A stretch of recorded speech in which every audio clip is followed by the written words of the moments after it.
Welcome to the Illuminated Path podcast. I'm your host, Liv, founder of Eno Wellness Collective. My wellness journey started with yoga, which led me down the path of exploring healing modalities like meditation, breath work, sound healing, mindset work, and so much more. This exploration inspired my mission to help others find what lights them up. Get comfortable and curious as we learn from experts, teachers, and creators who are lighting up their communities and living an inspired, expansive life.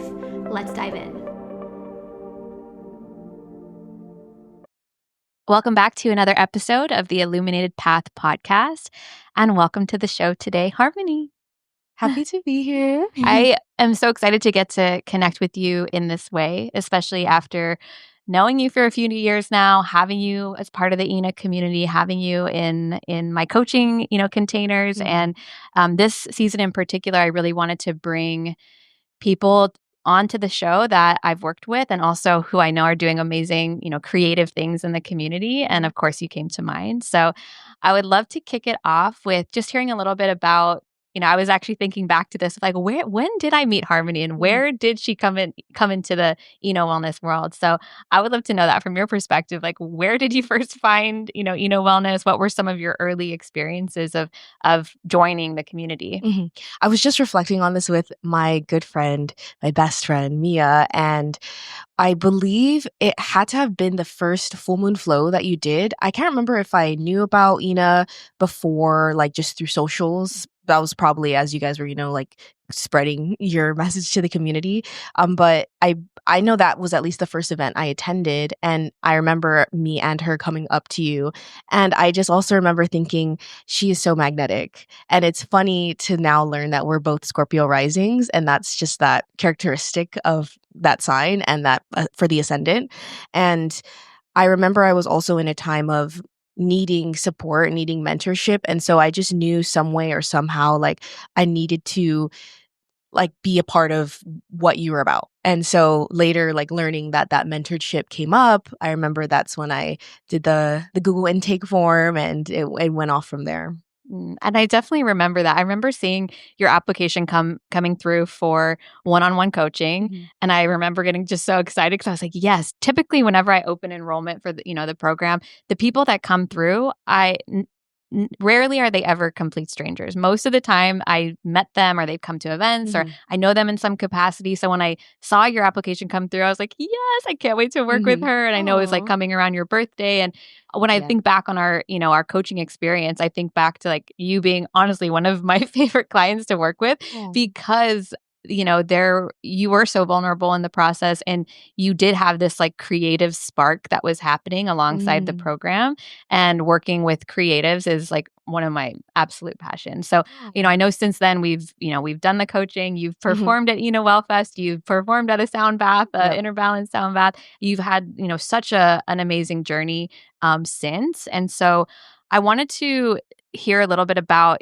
your introductions to music, since that's such a big part of you and your work. And I would love to hear a little bit about, what are some of the early influences, if you can even trace back and like, when did the music, connection start for you?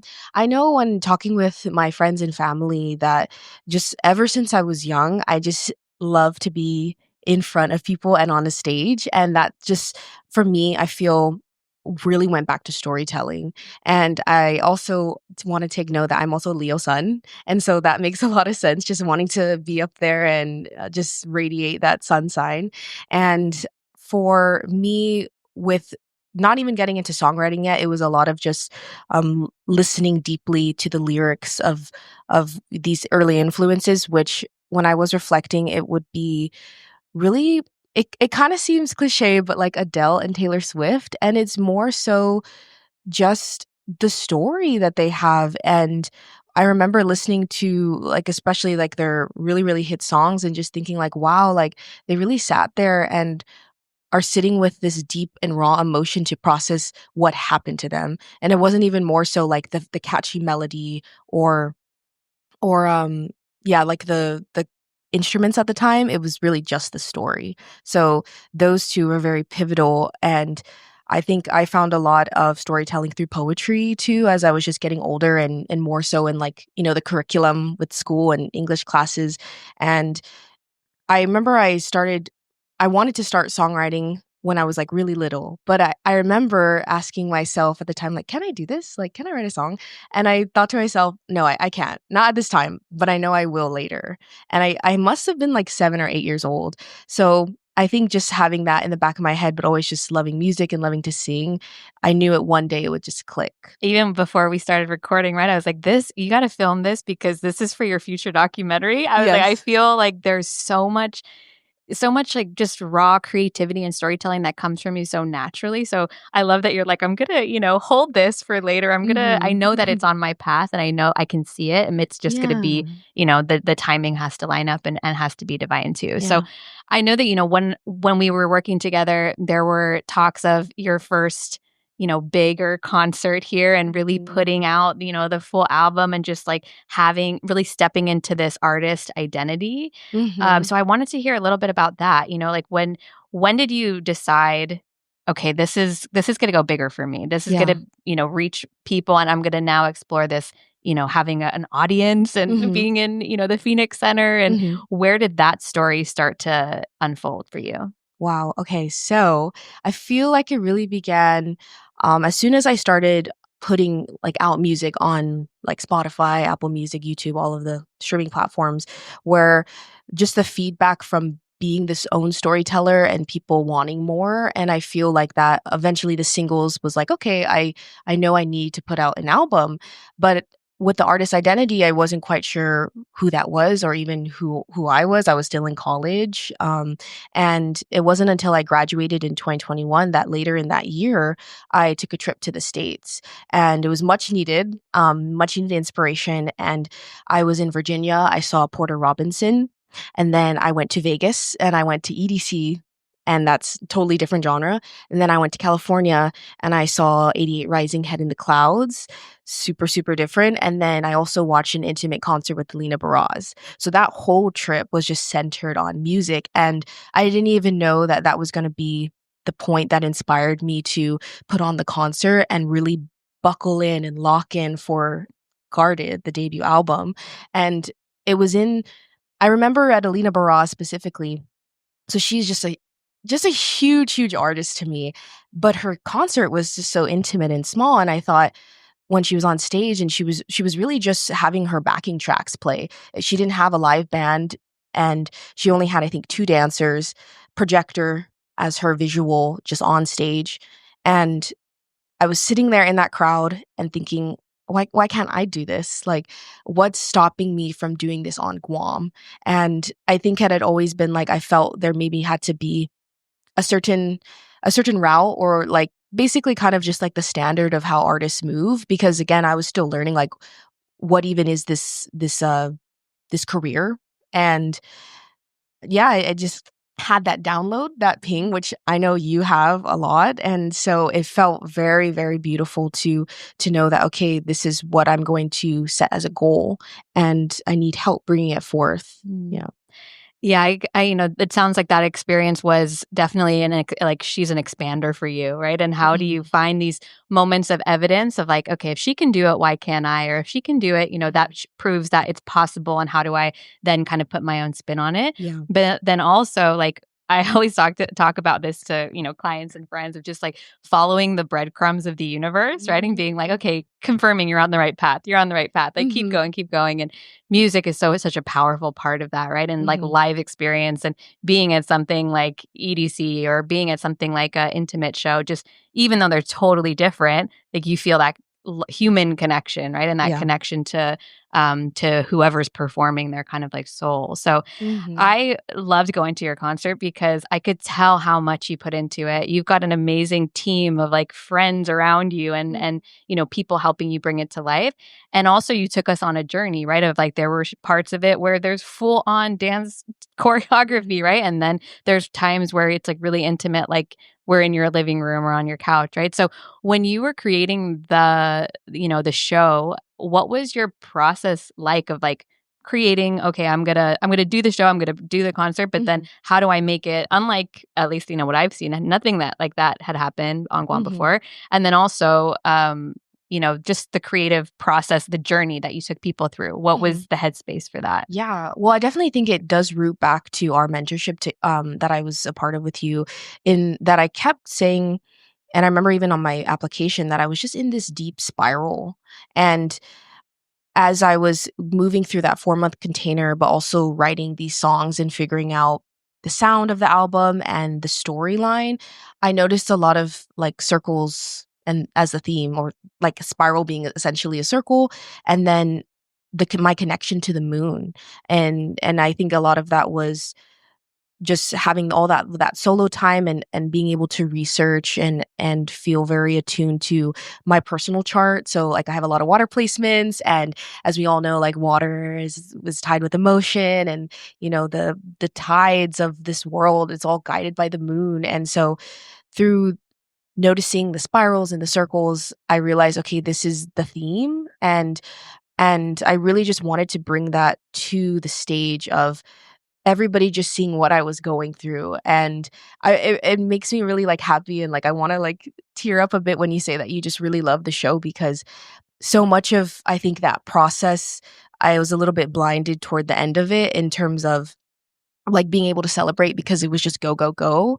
But as this 1 year is approaching for the concert, I am remembering to give myself those flowers, and just being able to be so vulnerable and share that evening with you all, and having you guys really just look inside my mind of what it took for me to create those 12 tracks, and to be able to bring it to life with the live band, having dancers, and all the visuals, just everything. So yeah, So thank you for that. intentional. I could tell, like, from watching. And even, I was up in the kind of like bleacher side, but I could see people, all the people that were in the front, right? And you have fans. You have fans. Like, people were like, oh my gosh, Harmony. Oh. So it was awesome to see that, just see it from when we were talking about it in our coaching sessions to then, okay, it's happening. And then she's Mhm. blossoming. And, now we're coming up on a year, which is so amazing too. Insane. So one of the things that I've noticed specifically working with creatives is the focus on, once you start taking care of your health, right, and your habits and finding your rituals and self-care, the creativity starts to flow and unlock. And I've even noticed that with myself. It's like when I'm taking care of myself the most, that's when the ideas come through. That's when the abundance comes through. Like, Mhm. it is that tie. So I would love for you to share a little bit about your wellness journey. And specifically, I know that like ritual is a big piece of that. The moon, connecting with the moon is a big piece of that. Even finding sound and sound healing has been part of that. Mhm. So we'd love for you to share, like, what does wellness look like for you, and how do you integrate that in your creative process? Yeah, well, I'd love to just like pay tribute to the harmony of that journey coming up for the 1 year guarded before I like kind of go into like what I've like grown into now. But it was really just, I feel like the wellness was really just sticking to a routine. I think when I don't have a routine, I feel very chaotic and I'm all over the place. And so I need a planner. I need to use my iCal, and I need to just be on top of that. Also, as a generator in human design, knowing that I use my full source of energy throughout the day, by just waking up like as early as I can, before hitting my head on that pillow. And so, with that routine of the wellness of that year leading up to the concert, I had also other mentors too. So I was working really closely with Z Strength and Nutrition. So I had a one-to-one coach, and just for my fitness. I also knew I needed to be prepared to last on stage for 2 hours. So I actually started working with a holistic vocal coach, Amir Kelly. I want to give him his flowers because he was just so amazing in bringing that confidence to me in singing. And then I was also working. I was mentioning this off screen, but with a Pilates instructor too. So just a different kind of fitness, not the full like gym strength training.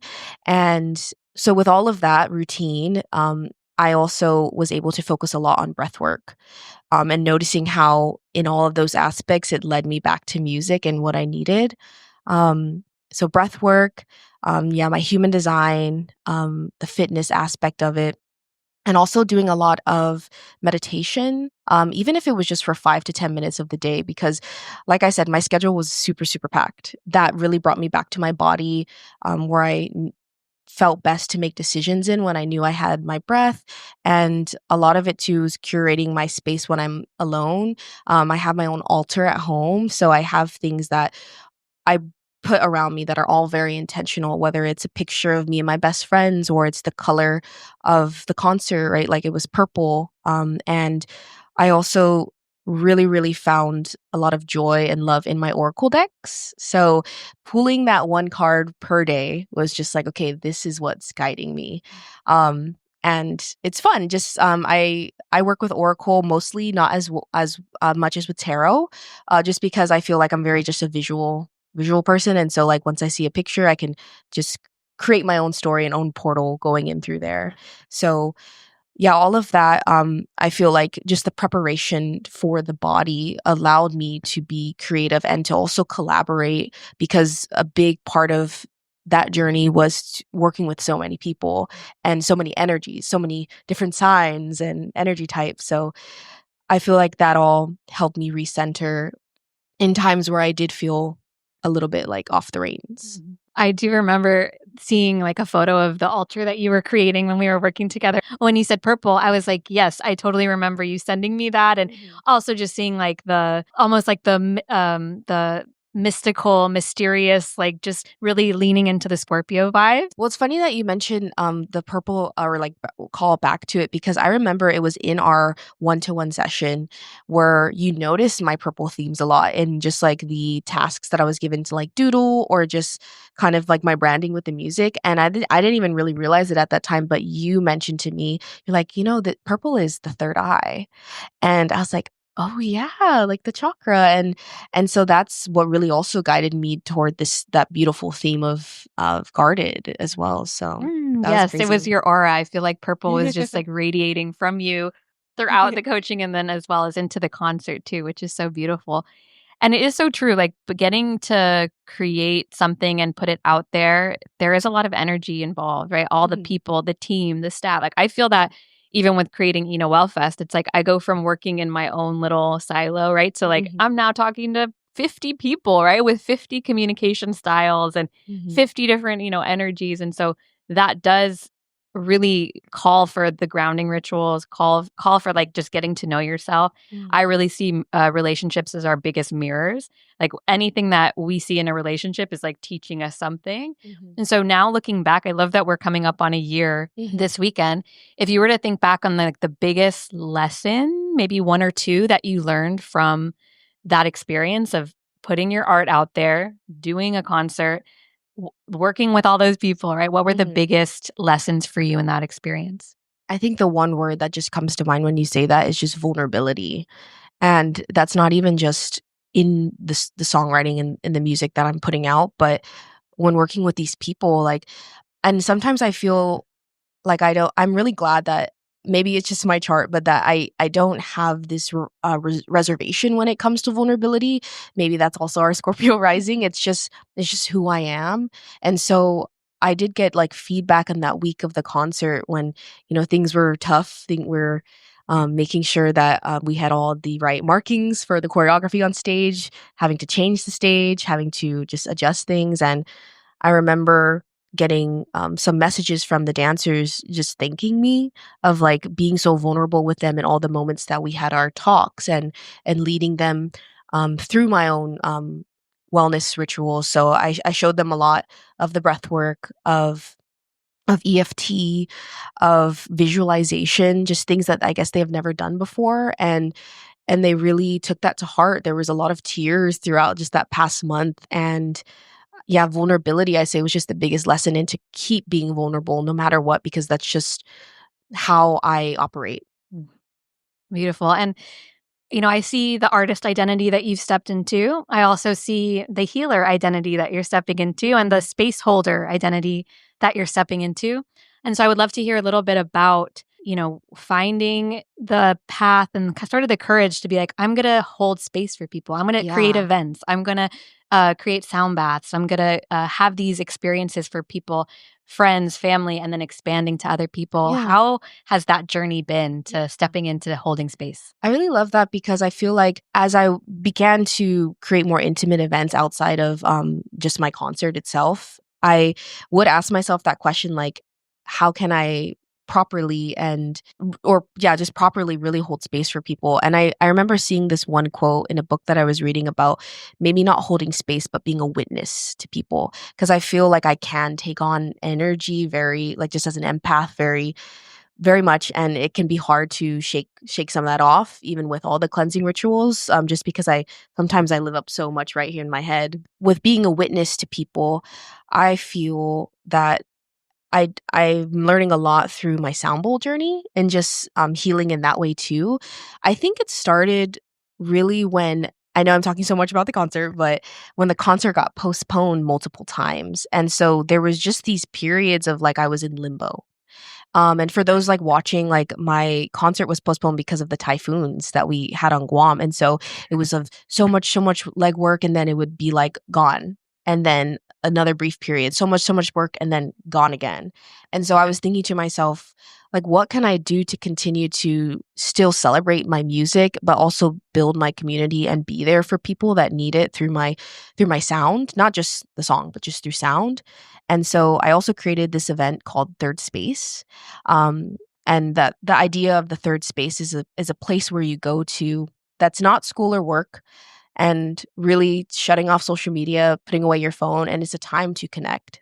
And so I did a lot of third spaces with Brewed Awakenings, a local coffee shop. Shout out to them.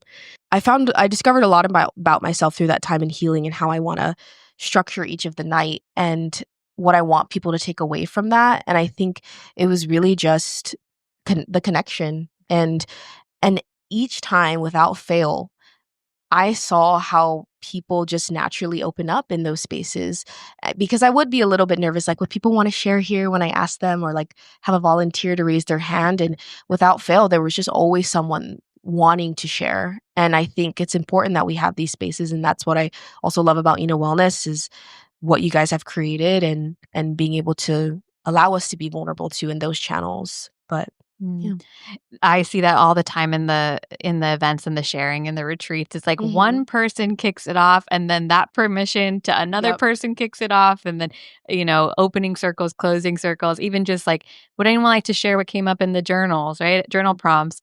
Like it is there's always someone that wants to share. There's always also going to be people who don't want to share, right? That's like are just soaking up the experience Mhm. and they're learning from the people that do. So I love Yeah. that you're creating spaces here and like becoming a witness and using sound, which is like honestly, such like, we don't even know. We're just scratching the surface of what sound and sound healing and sound medicine, all of that is going to be in the future. So I Mhm. love that, you're also having it here on Guam and, expanding what people are experiencing. So when you think about, the next chapter for you, Mhm.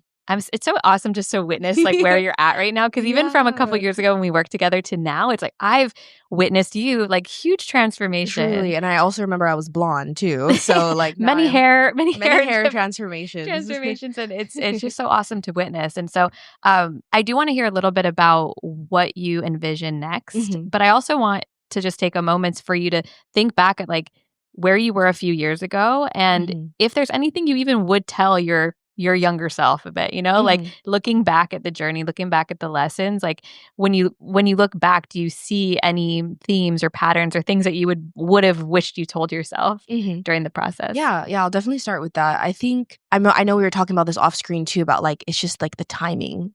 I feel like sometimes I can get very anxious about the future when I really just need to focus on the present, and also embody that future self. And so I think I would tell my younger creative self, like, be present, and really just feel your moments moment to moment, if that makes sense. Yes. Yeah, because, I'm, to be fully transparent, I'm also in, like, this limbo state too of feeling a little anxious about the future and then this next step, but I do have a vision, and, yeah, I'd love to share a little bit about that. So, this past year after the concert, I was really thinking to myself, "Okay, like, what next in terms of what's lighting me up? What do I want to do that's gonna to continue to go toward my dreams?"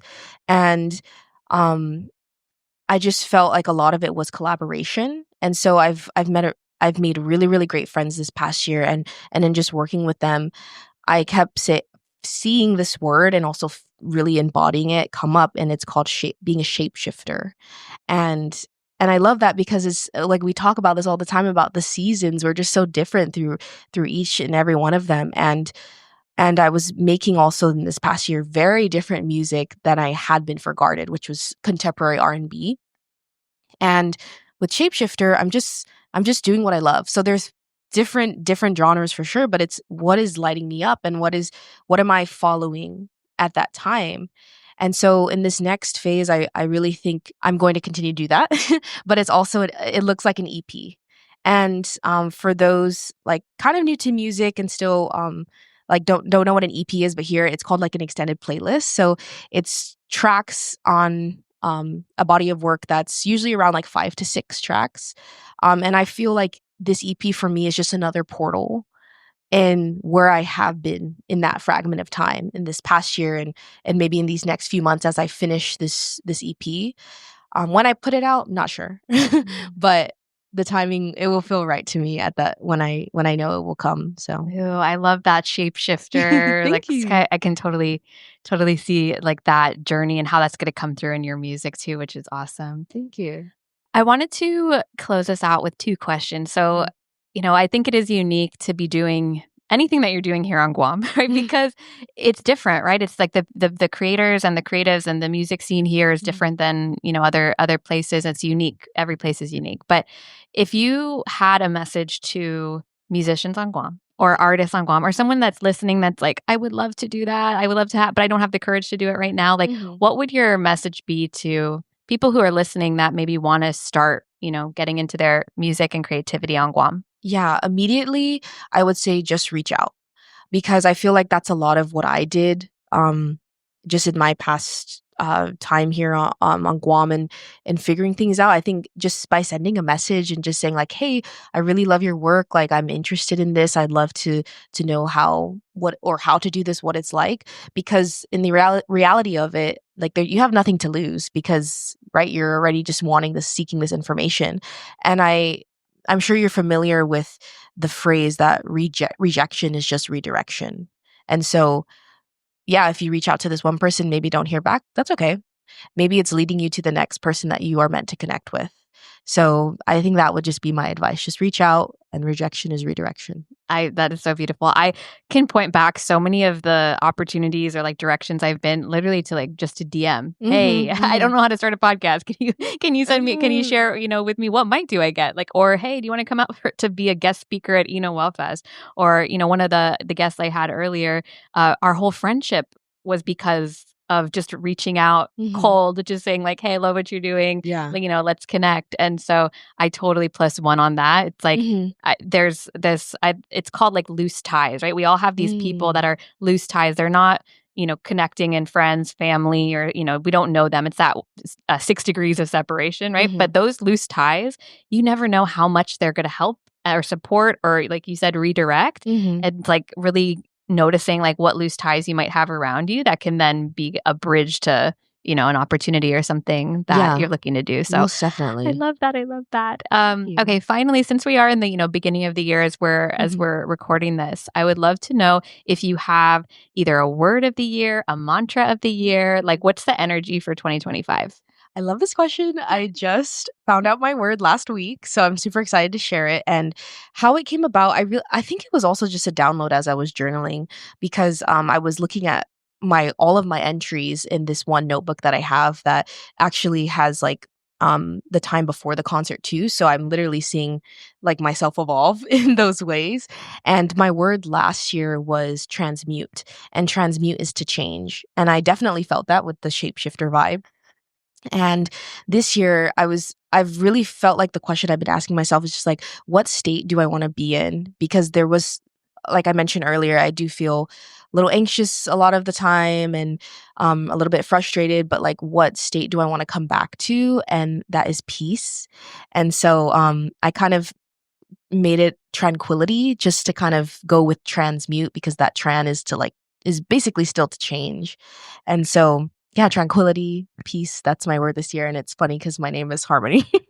It's So, very but aligned. I'm 25 and I'm going with it. So, Beautiful. Thank you so much for being here, for taking the time. I'm excited to have you at Well Fest this hmm year, have you back at Well Fest this year, and yes, yeah. just to continue to watch you evolve. I'm giving you your flowers here Oh, as, thank you so someone much. that's been able to witness you through your journey. So thanks for Thank being you. here. Thank you. And I'm so excited for IWF. My journey is crazy, from volunteering to performing to selling my merch and then now back to performing. So I'm ready to be with the Shape community of shifting. Guam. Truly. Amazing. Thank Thank you. you. Thanks for listening. If you like this episode, please rate and review, and don't forget to subscribe. Learn more at enowellnesscollective.com and connect with us on Instagram at Eno Wellness Collective.